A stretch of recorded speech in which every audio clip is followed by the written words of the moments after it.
우리가 18절부터 20절까지만 읽었습니다. 여러분 무슨 소리인지 아시겠어요? 네. 이게 출애굽기 19장에 나오는 장면을 이제 말한 겁니다. 이제 묘사하고 있습니다. 하나님께서 시내산에 강림하실 때의 장면을 묘사하고 있는 거죠. 옛 언약 아래에 시내산 공동체의 모습을 보여주고 있습니다. 여러분 지금 히브리서를 쭉 함께 오셔야지만 좀 이해가 될 수밖에 없는데 계속해서 구약과 그리고 구약의 옛 언약과 신약의 새 언약을 지금 비교하고 있는 거죠. 또 하나님께서는 이제 더 말씀하지 마십시오라고 하는 시내산 공동체의 모습이 있어요. 더 말씀하지 아니하시기를 구하였대요. 너무 중요합니다. 그 말씀을 우리가 따라가기가 너무 힘들어요. 이제 그만 말씀하세요. 막 이러고 있는 거예요. 그리고 시내산 가까이 나올 때 그의 거룩함을 감당치 못하는 그 모습들이 또 나옵니다. 예, 그 21절 볼까요? 그 보이는 바가 이렇듯 무섭기로 모세도 이르되 내가 심히 두렵고 떨린다 하였느니라. 율법의 대표자 모세마저도 친밀하게 하나님과 거하는 그 자마저도 심히 두렵고 떨린다고 지금 말하고 있습니다. 지금 왜 이렇게 구약의 옛 언약의 율법의 이 시내산을 이렇게 비추고 있는지 그 이유가 나옵니다. 22절 그러나 너희가 이른 곳은 시온산과 살아계신 하나님의 도성인 하늘의 예루살렘과 무슨 얘기죠? 시내산과 대조하여 시온산을 등장시키는 겁니다. 시온산은 어디죠? 뒤에 나오잖아요. 살아계신 하나님의 도성인 하늘의 예루살렘. 네, 시온산이 하늘의 예루살렘과 동일시되어서 얘기를 하고 있어요. 네, 히브리서가 좀 어렵긴 어려워요. 이제 하지만 여러분 잘 따라오시면 됩니다. 너희 지금 어디 서 있는가 봐라. 옛 언약의 시내산에 서 있는 것이 아니라 시온산에 지금 너희가 서 있어.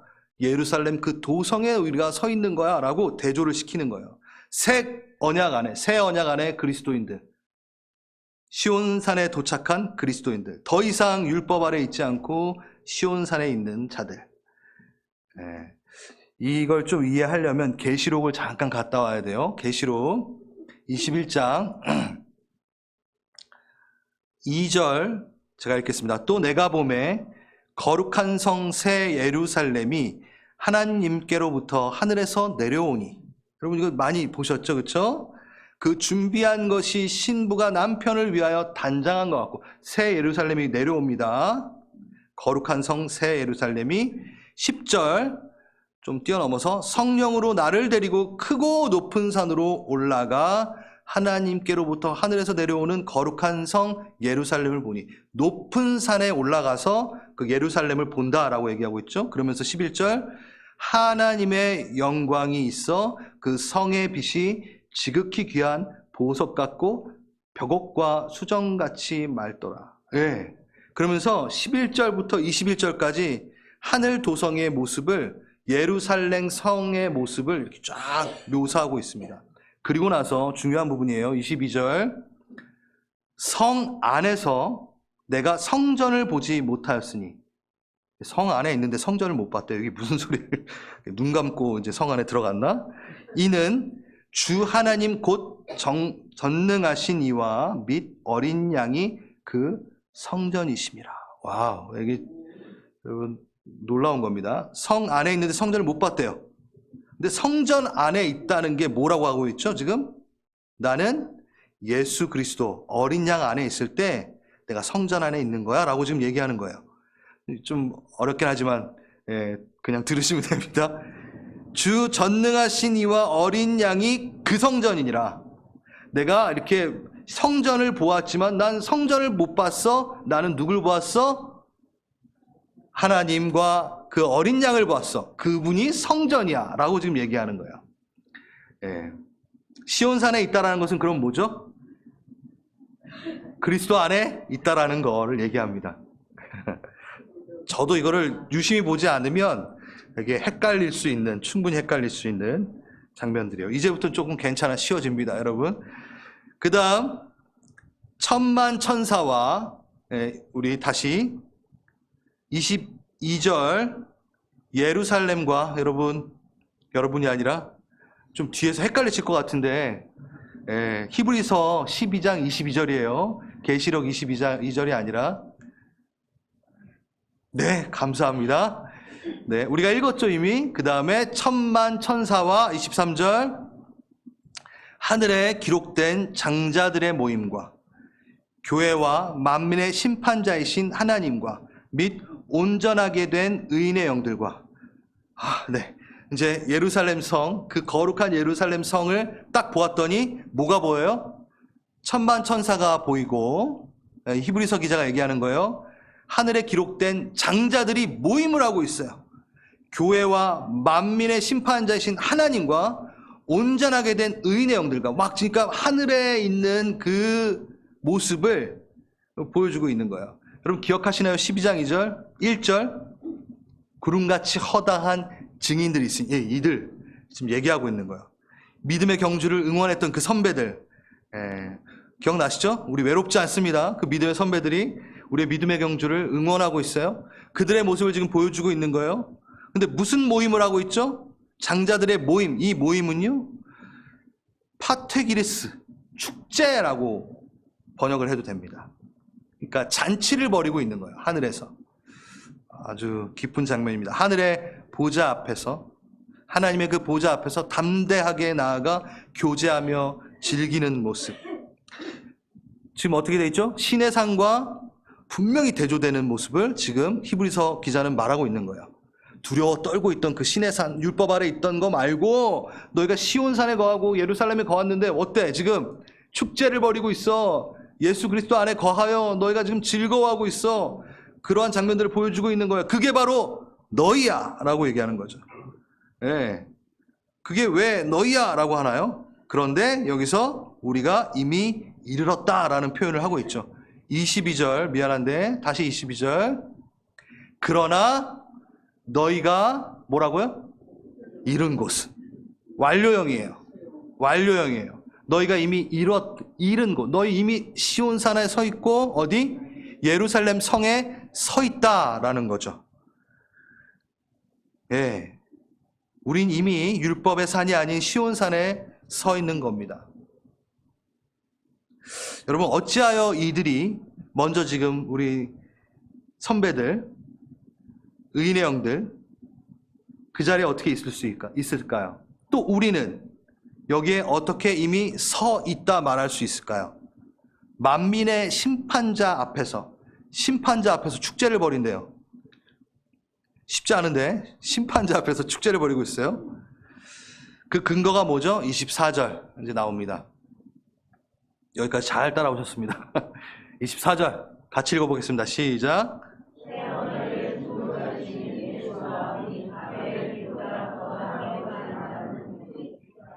네, 잘 따라오셨지만 이것도 쉽지 않습니다. 막 피가 말을 한대요. 막 지금 잘 읽으셨죠? 예수의 보혈이 그 근거라고 지금 이야기하고 있습니다. 우리가 너무 잘 알고 있죠. 오늘도 우리가 찬양을 했죠. 그 피가 지금 예루살렘 성전 그 천상의 도성에 피가 있대요. 그렇다고 여러분 막 피가 흥건하게 그 밑에 있는 건 아닙니다. 그 근거로 우리가 서 있을 수 있다라는 거예요. 여러분 예수의 보혈, 오늘도 우리 이 찬양을 했지만 보혈 찬양 정말 많이 하죠. 그렇죠? 그리고 이 보혈에 대한 단어를 되게 많이 이야기합니다. 근데 생각보다 이해함이 부족할 때가 되게 많아요. 이 보혈에 대해. 젊은 친구들은 보혈이 무슨 말인지도 모르더라고요. 죄송합니다. 젊은이들 무시한 건 아니에요. 줄임말인데 이거 줄임말. 우리 젊은이들 줄임말 잘 쓰잖아요. 뭐의 줄임말이죠? 보혈이? 보배로운 피. 보배로운 피. 베드로전서에 나오는 그리스도의 보배로운 피. 그래서 보혈이에요. 여러분 보혈을 우리가 너무 잘 알고 있다고 하지만 좀 이해함이 부족한 부분이 많이 있습니다. 어떤 이해함이 부족하냐면 첫 번째, 신학적인 요소로만 알고 있는 것. 그러니까 머리로만 이해한 거예요, 보혈을. 그래서 내 삶에 이 기막힌 가치를 내 삶에 적용하지 않고 그 가치를 누리지 못하는 일이 생깁니다. 첫 번째가 그거고요. 두 번째는 너무 미신적인 요소로만 이해하는 것.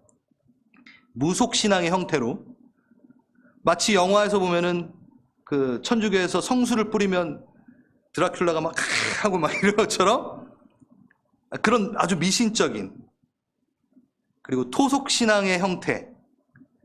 여러분 아프리카 가시면 부두교가 있죠. 그 토속신앙 중에 그 부두교가 어떤 공간을 정결케 하고 보호를 받기 위해선 닭을 죽여서 닭피를 뿌려서 그 보호를 합니다. 꼭 그거 마냥 우리가 그 예수의 피를 기도하면서 막 바르죠. 많이 발라요. 자, 제가 이제 끝까지 들으셔야 돼요.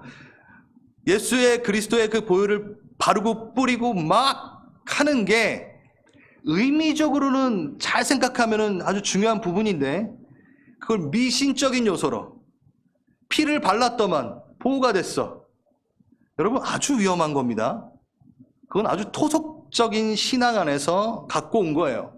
성경은 피를 바르지 어디에다 막 발랐다 뿌렸다 이렇게 하는 게 아니라, 우리 어디 출애굽 때 문지방에 발라서 죽음을 넘어갔던 그 예표는 있지만 우리가 막 돌아다니면서 피 바르고 다니는 건 아니에요. 자, 보혈이 도대체 그럼 뭘까? 좀 자세하게 이해를 했으면 좋겠다는 생각입니다. 여러분, 공간이나 몸의 보호를, 건강을 위해 피를 바르는 것은 아주 변질이 된 보혈의 사용입니다. 보혈은 그렇게 사용하면 안 됩니다. 그냥 답을 먼저 말씀드리면, 보혈은 우리의 죄 사함, 자녀된 권세를 인정하는 겁니다. 그걸로 내가 보호받는 거지, 피를 바르고 막 여기다 바르고 이래서 페인트처럼 발라가지고 보호를 받는 게 아니에요. 이해하시겠어요? 내가 자녀된 권세를 이해하기 위해, 이해하고 말하기 위해 내가 보혈 안에 있으니 위험이 없도다, 보호받았도다, 이렇게 얘기할 수 있는 것. 이 태도, 이게 아주 중요합니다. 자, 사단은 우리가 보혈에 대한 이런 앞에서 말한 두 가지의 변질된 이 태도, 가치를 누리지 못하는 신앙, 그리고 토속적인 신앙, 이 보혈로 이해하는 이런 것들을 유지하는 것을 결코 반대하진 않습니다. 왜일까요? 보혈에 대한 제대로 그 이해가 없을 때 오히려 사단에겐 이득이 되기 때문입니다.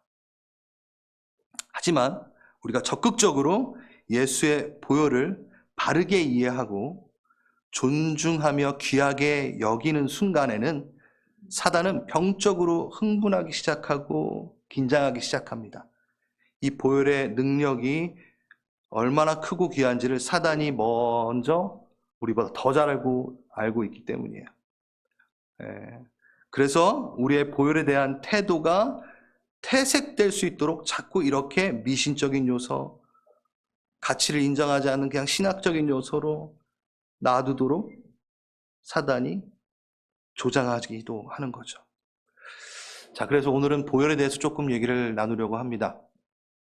앞에 부분 좀 어려웠지만 이제는 여러분, 자, 예화도 좀 들어가면서, 그럼 우선 예수님의 피 전에 그냥 피에 대해서 먼저 좀 이야기를 해볼게요. 미국 초대 대통령 조지 워싱턴의 공식적인 사망 원인은 인후염이라고 하지만 진짜 이유는 방혈 치료 때문에 사망하였다. 이건 제가 적은 게 아니라 인터넷만 찾으면 다 나옵니다. 이게 공식적인 문헌에 있는 거예요. 몸에서 나쁜 피를 빼내서 치료하는 방법. 그래서 인후염에 걸렸는데 이 조지 워싱턴을 치료하는 의사가 3번에 걸쳐 2리터를 뽑아버렸대요.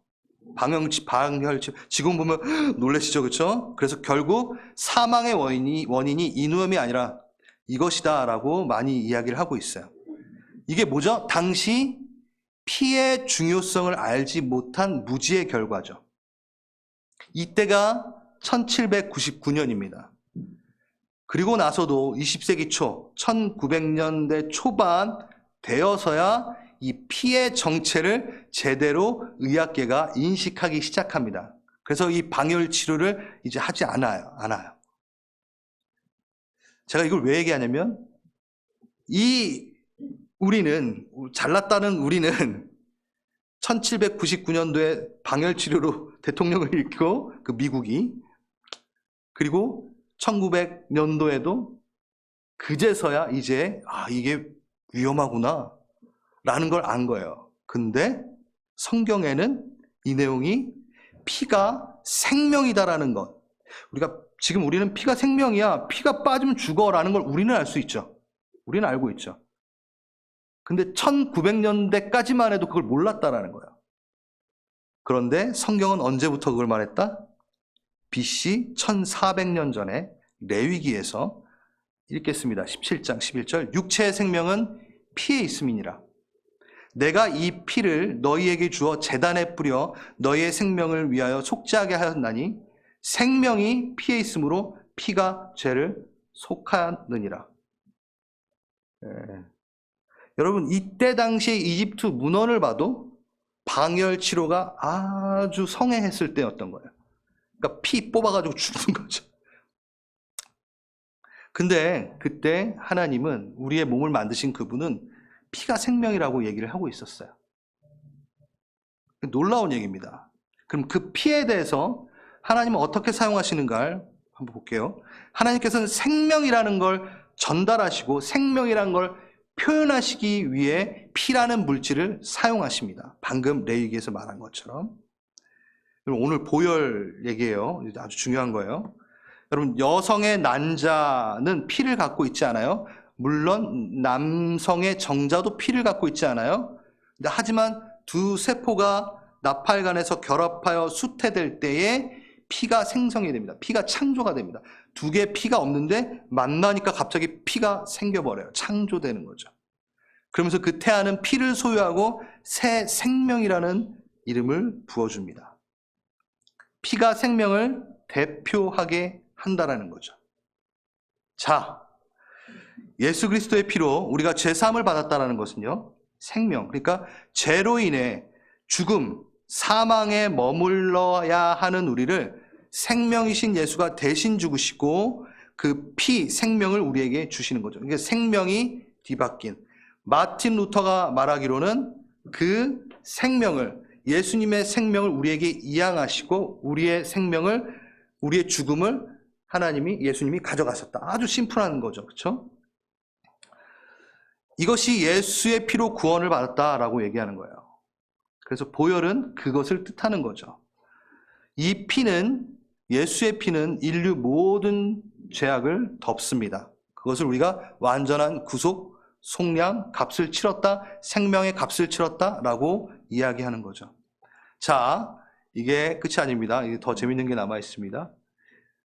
아주 중요한 부분이에요. 이제 24절 지금 계속하고 있죠. 새 언약의 중보자이신 예수의 피. 예수의 피가 뭐하고 있다고요? 아벨의 피보다 더 나은 것을 말하고 있다라고 얘기해서 진짜 피가 막 말을 하나요? 그러니까 상징적인 의미죠. 문학적인 의미죠. 근데 이게 무슨 뜻이냐면 창세기 4장 10절에 보면요. 가인에게 아벨이 죽습니다. 그래서 아벨의 피가 땅에서부터 호소한다. 아벨의 피가 말을 하고 있대요. 또 창세기에서 보면 그게 무슨 뜻이냐? 보복의 호소를 하는 거예요. 억울합니다. 갚아주세요. 보복해주세요. 라는 호소예요. 근데 예수의 피는 무슨 호소죠? 용서의 호소예요. 용서의 호소. 용서해 주십시오. 이게 호소라는 거예요. 예수의 보혈이 말을 한다는 것은 용서를 호소하고 있다는 거예요. 이겁니다. 내 피로 내 자녀의 죄가 덮였습니다. 가리워졌습니다. 내 자녀의 죽음값이 내 생명으로 지불되었으니, 그리고 또 그 모든 삶, 그것을 내가 피로 샀으니 그는 살리십시오. 그는 생명이 되게 하십시오. 그걸 막 얘기하고 있는 거예요. 피가 그것을 증거한다는 거예요. 말하고 있다는 거예요. 우리가 스스로 우리를 증명하지 않습니다. 가서 나 교회 오랫동안 다녔고요. 헌금도 많이 했어요. 증인으로 쓰겠습니다. 난 천국 갈 자격이 있죠. 아니요. 우린 아무 말도 안 합니다. 뭐가? 예수의 피가 증거하고 증언하고 있다는 거예요. 예수가 변증하고 보증하고 보증한다는 거예요. 그리고 무엇보다 우리를 참소하는 사단을 향해서도 이렇게 얘기합니다. 너 이 자녀에게 자격 없어. 넌 권세 없어. 핏값을 치렀기 때문에. 이렇게 얘기하고 있는 거죠. 예수님이 보혈의 근거로 사단아 너는 내 자녀에게 권세가 없다 라고 지금 얘기하는 게 바로 그 보혈의 근거인 거죠. 여러분 지금 보면 하늘의 영역, 아까 우리 히브리서 앞에 보면서 하늘의 영역을 좀 봤잖아요. 이 하늘의 영역, 영의 세계에서 일어나는 일들은 이 본문이 아주 재밌게 다루고 있는데요. 여기서 주의 깊게 관찰해야 되는 게 있습니다. 이 장면에서 사용되는 용어는 일반적인 용어가 아니에요. 여러분을 지금 하늘로 이렇게 잠깐 데리고 올라가겠습니다. 그림을 그려보세요. 다 법적 용어를 쓰고 있어요. 법적 용어.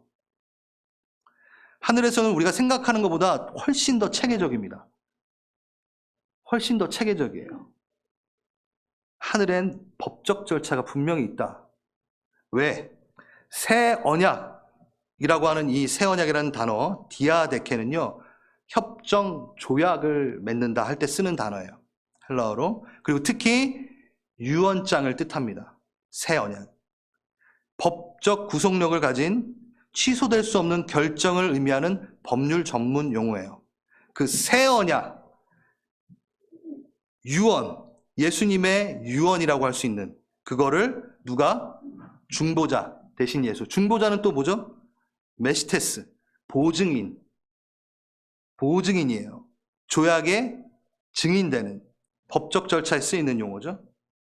그러니까 이 유언장, 내가 얘를 위해 죽었어. 유언 쓰듯 이 유언장, 새 언약을 갖고 보증이 되는 거야. 스스로. 나 보증인이야. 얘 살 수 있어. 라고 하늘의 법정에서 얘기하고 있는 거예요. 여기 나오지 않지만 성령님은 또 누구시죠? 예, 여러분? 파라크레토스. 변호인. 여러분 지금 법정에서 쓰는 걸로 다 지금 채워져 있어요. 자, 이게 여기뿐만일까요? 아니에요. 로마서 8장 26절.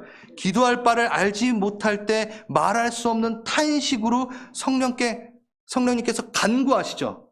이거 아시죠? 그 간구는 뭐죠? 청원, 탄원하다. 다 법정 용어예요. 그리고 정말 놀라운 거, 왜 이런 법정 용어를 쓰고 있을까? 왜냐하면 참소하는 자가 그렇게 법적으로 디밀고 싸움을 걸기 때문이에요. 우리를 죽이려고. 자, 계시록 12장 10절인데요. 제가 읽어볼게요. 참소하던 자, 우리 하나님 앞에서 밤낮 참소하던 자가 쫓겨났고, 참소하는 자, 고소인, 이것도 법적 용어입니다. 고소인, 뭘 고소해요? 여러분, 이 고소라는 단어가 빌라도가 예수님을, 빌라도에게 종교인들이, 그 리더들이 예수님을 고소할 때 썼던 그 단어랑 똑같아요. 고소하는 거예요. 죄가 있어 라고 고소하는 것. 참소하는 자가 바로 고소인이라는 거예요. 그러니까 사단이 하늘의 법정에서 소송을 거는 거예요. 얘 죄값 치러야 돼. 얘는 너무 죄를 얘는 못 빠져요. 왜요? 원수마귀가, 베드로전서 5장 8절, 원수마귀가 땅을 두루 다니며 삼킬 자를 찾는다. 이것도 법적 용어. 원수라고 되어 있는데 이거는 안티디코스. 재판석상에서 적대자, 고발자예요. 그러니까 고발하는 자. 안 어려우시죠, 여러분? 어떻게든 틈을 찾아서 넘어뜨리려고 우리의 참소할 것을 뭐하고 다닌다? 네, 고발자가 찾으러 다니는 거예요. 지금도 열심히 활동하고 있어요, 여러분. 지금 사단이 정말 열심히. 왜? 여러분들을 법정 구속시키려고 그 자료를 모으는 거예요. 참소하거나 두루 땅을 다니며. 왜? 하나님의 합법적인 응답을 막기 위해서. 하나님의 예수 그리스도의 합법적인 용서를 막기 위해서 계속 참소할 내용들을 계속 갖고 다닙니다. 모읍니다. 이게 뭘까요? 우리가 회개치 않은 죄를 가지고 사단은 법적 근거를 삼습니다. 회개치 않은 죄. 그 이유 삼아 대적할 힘을 얻습니다. 여러분 잘 들으셔야 돼요. 예수님 믿으면, 예수님 한번 딱 믿으면 그 다음부터 회개 안 해도 되나요? 프리패스. 예? 여러분은 이거는 이단, 구원파의 이론입니다. 그러면 사단이 우리에게서 무엇을 취합할까요? 참소할 거리들. 회개치 않는 죄에 대해서 끊임없이 취합하고 있어요. 근거를 갖고 쌓아놓습니다. 근데 얘는 하나님을 버린 자 아니겠습니까? 회개 한번 하지 않은 이자 아니겠습니까? 하면서 들이미는 거죠. 그럼 우리가 기도에 응답지 못하는 이유가 성경에 나와 있는데 나의 죄악으로 인하여 듣지 못하시느니라 라고 다윗이 말해요. 분명한 것은 하늘의 법정 공방이 있다라는 겁니다. 그의 보혈, 십자가의 은혜로 단번에 모든 것이 보증이 됩니다. 보증이 돼요. 예수님이 다시 십자가에 못 박히시지도 않아도 돼요. 예수님이 보혈을 다시 몇 리터씩 흘려야 되는 건 아닙니다. 단번에 끝났어요. 단번에 끝났어요. 정리가 됐어요. 그런데 우리가 그것을 귀히 여기고 그것으로 감사함으로 내가 회개치 않으면 여러분 어떤 일이 일어나야 되는지는 저는 감당 못합니다. 무슨 말이냐? 한 번 믿으면 프리패스? 천국 간다? 맞나요, 여러분? 쉽지 않아요, 여러분. 이게 나중에 로마서, 제가 로마서 이미 했지만 로마서는 그걸 말하고 있지 않아요. 우리에게 회개를 요청합니다. 로마서 8장에서도. 분명한 회개가 있어야 돼. 진정한 회개. 이거는 또 가면은 너무 많이 들어가야 되기 때문에 여기까지 하겠습니다. 아무튼 저는 오늘 이걸 뭘 얘기하려고 하냐면 너무 많이 들어왔던 이 보혈의 태도에 대해서 우리가 다시 한번 경각심을 갖자라는 거예요. 무뎌지고 둔해질 수 있습니다. 하지만 그건 우리 태도의 문제지 예수의 피는 너무 존귀하다라는 거예요. 가치 있게 우리가 갖고 있어야 된다는 거예요. 그거에 대해서 믿을 때 한번 보혈 흘려서 감사, 땡큐. 그게 아니라 날마다 감사함으로 그것을 존귀히 여기며 그 가치를 알아야 되는 거죠. 그래서 주님 앞에 나아갈 때마다 내가 죄 회개할 때마다 그 보혈로 모든 것이 끝났군요. 그 보혈 하나로 내가 살 수 있군요. 라고 고백하고 사단이 계속 참소해요. 예, 예수님에게 그 하늘의 법정에서도 참소하지만 나에게도 참소하죠. 네가 뭔데? 너 한 번 믿었다고 다 될 것 같아? 아니, 나는 예수 그리스도의 보혈을 믿어. 이 한마디만 하면 되는 거예요. 이것도 어려우세요? 아니잖아요. 그 가치를 존중하자라는 거죠. 그 보혈의 능력을. 여러분 보혈 찬양할 때 여러분이 좀 이제는 하늘의 그 법정 공방을 좀 떠올리시고 누구의 열심? 예수의 열심을 좀 보기 원합니다. 여러분이 죄 지을 때마다 예수님을 계속 변호해 주세요. 얘 그런 애 아니에요. 사단아, 얘 그런 애 아니야. 내 아들이야. 예수님은 그렇게 열심히 법적 공방을 벌이고 있는데 우린 계속 그냥 죄를 너무 쉽게 져버려요. 그냥 져요. 죄 져요. 하나님 알아서 해주시겠지 뭐. 예수님 변호해 주시겠지 뭐. 자, 이 태도는요. 히브리서에서 말하길 뭐라고 하죠? 구원에서 떠내려간다라고 얘기하잖아요. 큰 구원에서 떠내려가고 있다. 아주 중요한 거 말씀드리겠습니다. 여러분 은혜 안에서 산다고 말씀을 하잖아요. 은혜 안에서 살죠 우리는. 은혜와 긍휼의 차이가 뭔지 아십니까? 은혜는 우리가 받지 못한 것을 받는 것이 은혜예요. 결코 받을 수 없는 하나님의 사랑 그 십자가의 은혜를 받았죠. 긍휼은 뭐죠? 우리가 마땅히 받아야 되는 것을 받지 않는 게 긍휼입니다. 두 개가 달라요. 은혜는 뭐?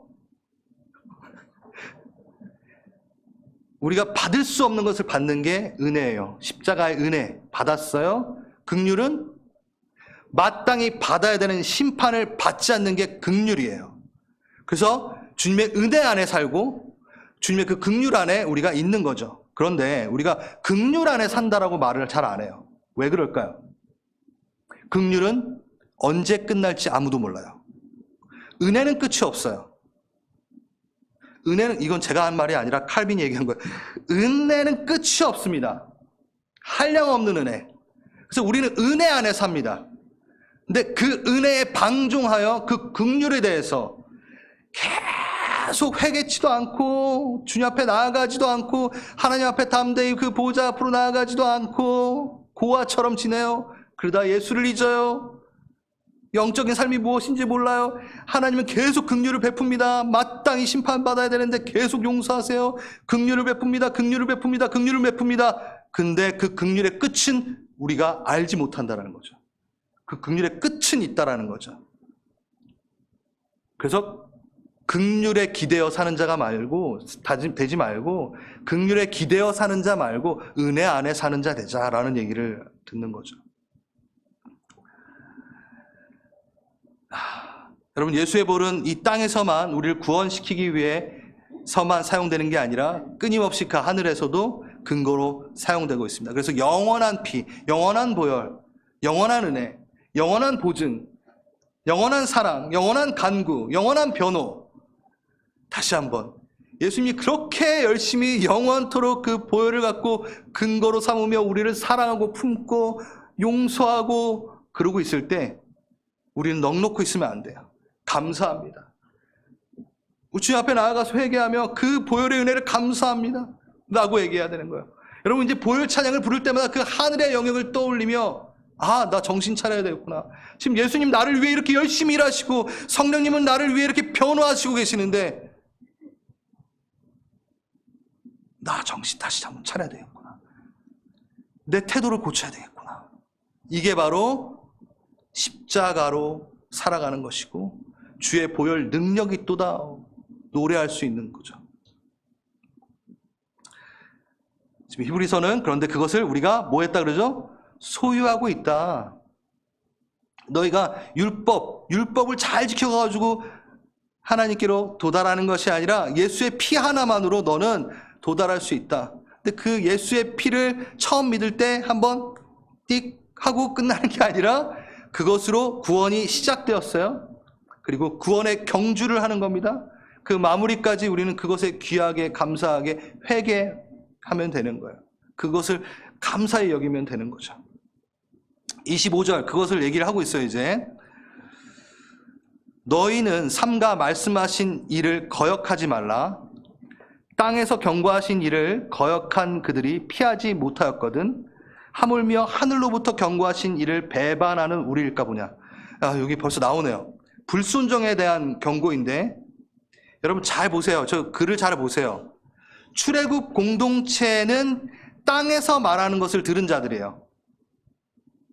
선지자를 통해 구약의 계시를 받은 자들, 이들이 불순종과 배반으로 있을 때 심판을 피하지 못했어요. 그렇죠? 말하신 일을 거역하지 말라. 땅에서 경고하신 일을 거역한 그들이 심판을 피하지 못하였거늘 하물며 하늘로부터 경고하신 일을 배반하는 우리일까 보냐. 우리는 그러면 심판에서 피할 줄 아느냐? 이 얘기예요. 하늘에서 말한 것을 들은, 더 귀한 것을 들은, 지금 히브리서 우리가 쭉 가지고 있지만 큰 구원을 받았는데도 우리가 그걸 저버리는 배도를 하면 안 된다라고 얘기하잖아요. 하나님의 아들을 통해서 말씀하신 그 복음을 들은 자가 또 우리가 예수를 놓치면 우리는 더 큰 심판이 있을걸? 라고 얘기하는 거예요. 많은 그리스도인이 오해하는 것은요, 구약시대의 율법 아래에서의 죄에 대한 심판이 엄중하지만 신약시대의 죄의 불순종에 대해서는 심판이 좀 약할 거라는 이상한 착각을 해요. 26절 보겠습니다. 그때에는 너희가 땅에서 말하는 그 메시지를 거역했을 때 심판받았던 구약의 백성들 봤냐? 근데 우리일까 보냐? 우리는 어떨까 보냐? 우리가 만약에 거역하고 그 말씀을 우리가 품지 않으면 어떤 일이 일어나냐? 그때는 그 소리가 땅을 진동할 거냐. 율법 때는 땅만 진동할 거냐. 이제는 약속하여 이르시되 내가 또 한 번 땅만 아니라 하늘도 진동하리라 하셨느니라. 예전에는 땅만 진동하는 심판이었는데 지금 무슨 심판? 하늘과 땅까지 다 진동하는 거야. 그러니까 엄청난 심판이 올 거라는 거죠. 심판, 예수 그리스도의 피를 받아놓고서든 그걸 누리고서든 리뷰에서 계속 얘기했잖아요. 다시 십자가에 못 박게 하는 그것에 대해서는 돌이킬 게 없다. 돌이킬 수 없죠. 성령을 떠나면 뭐 어떻게 하겠어요. 26절 그때에는 그 소리가 땅을 진동하거니와 이제는 약속하시 하여 이르시되 내가 또 한 번 땅만 아니라 하늘도 진동하리라 하셨느니라. 또 한 번이라 하심은 27절 진동하지 아니하는 것을 영존하게 하시기 위하여 진동할 것들 곧 만드신 것들이 변동될 것을 나타내심이니라. 제가 읽으면서도 말이 참 어렵게 돼 있지만 자, 앞으로의 진동이 땅의 진동만이 아니라 하늘과 땅의 진동 다 같은 진동이에요. 완전히 진동해요. 송두리째 진동돼요. 온 우주적인 변화가 있습니다. 기존의 방식이 완전하게 변화되는 예수 재림의 시간에 대해서 얘기를 하고 우주적 변동을 얘기하고 있는 거예요. 그 마지막 때를 얘기하는 거예요. 자, 하나님은 왜 흔드실까요? 그리고 우리의 삶에 이 일들은 계속 일어나고 있습니다. 우리를 왜 흔드실까요? 왜 진동케 하실까요? 아주 중요한 부분이에요. 이 땅에서 흔들리는 것들은 제해버리려고 흔드십니다. 흔들어야지 실체가 드러나니까. 지금 그 얘기예요. 동시에 그러니까 흔들리지 않는 것들만 남게 하기 위해서 흔드신다라고 지금 얘기하는 거예요. 영원한 것들만 존재하기 위해서 한마디로 구별하기 위해서 흔드신다라는 거예요. 여러분 마태복음에 보면은 평상시에 티는 안 나는데 바람이 불고 창수가 날 때 모래 위에 기초한 집은 무너지죠. 그리고 반석 위에 기초한 집은 굳건히 씁니다. 반석 대신 예수 위에 쓰는 것 이거랑 똑같은 거예요. 막 흔들어요. 왜? 진짜 가짜를 구별해내기 위해서. 우리의 삶이 지금 그리스도 위에 기초한 삶이냐 아니면 모래 위에 기초한 삶이냐 그걸 좀 깨달아 알아. 그래서 다시 반석 위에 집을 져라고 흔드시는 거예요. 오 무너졌네? 어머 나 예수 그리스도 위에 서 있지 않나 봐. 그래서 흔드시는 거예요. 장담하건대 여러분 그 나라 가기까지 예수님은 우리를 계속 흔드실 거예요. 왜냐하면 그래야 우리가 영원한 것을 품고 기억하고 아니까. 아 내가 반석 위에 집을 짓지 않았네. 막 흔들어 막 다 무너졌어. 어머 내가 알고 보니까 모래 위에 있었네. 흔들어 또 흔들어 막 흔들려도 안 흔들려. 내가 반석 위에 집에 있구나 지금. 그걸 가르쳐 주려고 계속 흔드신다는 거죠. 영원하지 않은 거를 막 갖고 오려고. 여러분 제가 맨날 얘기하잖아요. 천국에 올라갔는데 여러분 막 금덩어리 들고 막 캐시 들고 막 주식 들고 올라가나요? 다 떨어진다. 다 없어진다. 그러니까 털털 털린다라는 거예요. 하늘에 가지고 올라가지 못할 것에 대해서는 터시는 거예요. 흙을 다 터시는 거예요. 불순물을 빼시는 거예요. 덕지덕지 붙여놓은 것을 우리가 쌓아놓은 것을 무너뜨려 버리세요. 왜? 이 땅의 것으로는 그 나라에 들어가지 못하니까. 통하지 않는 것들은 제거하십니다. 벗겨내십니다. 개입하십니다. 흔드십니다. 정말로 나를 사랑하시는 하나님이라면 어느 정도 맛만 볼 정도만 터실까요? 흔드실까요? 네? 정말 사랑하면 어떻게 하시겠어요? 끝까지 터세요. 끝까지 흔드세요. 대충 한번 좀 흔들어주고 너가 뭐 천국 가든지 말든지 뭐 네가 그냥 다 추적추적 다 갖고 계속 살아봐 이러시는 분인가요?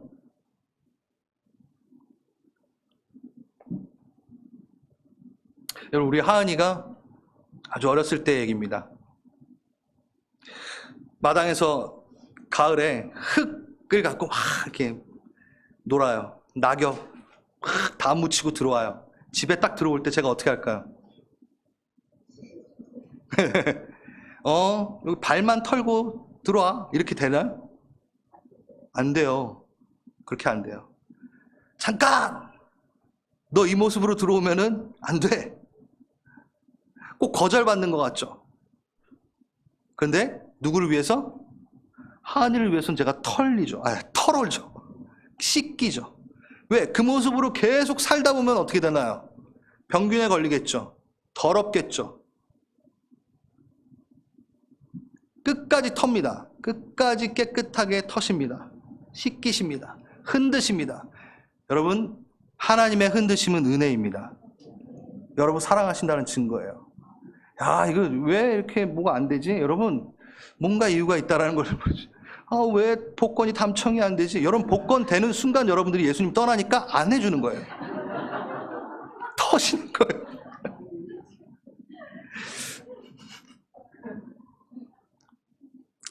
예, 시간이 많이 가서 정리를 하겠습니다. 뒤에 남았는데, 저는 이 부분을 묵상하면서 욥기가 떠올랐어요.